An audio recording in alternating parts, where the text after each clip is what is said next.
I get this question all the time. Devin, what does a healthy retention curve look like for a 5 to 7 minute faceless explainer? Short answer, healthy does not mean flat.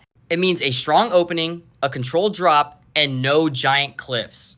For this video length, here's the benchmark I'd use. In the first 30 seconds, ending around 70 to 80% is usually solid.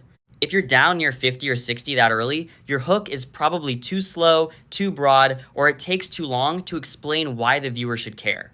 At the 1 minute mark, I want to see roughly 55 to 65%. Around the midpoint, call it 2.5 to 3.5 minutes in, something like 40 to 50% can still be healthy. And by the end, finishing in the 30 to 40% range is often totally fine for a faceless explainer. The real red flag is not the slope, it's the cliff.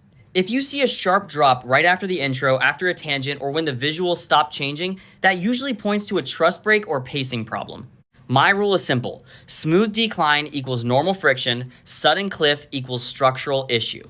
Check 3 things. Did the promise come fast? Did the video keep earning attention every 15 to 30 seconds? And did each section clearly lead to the next?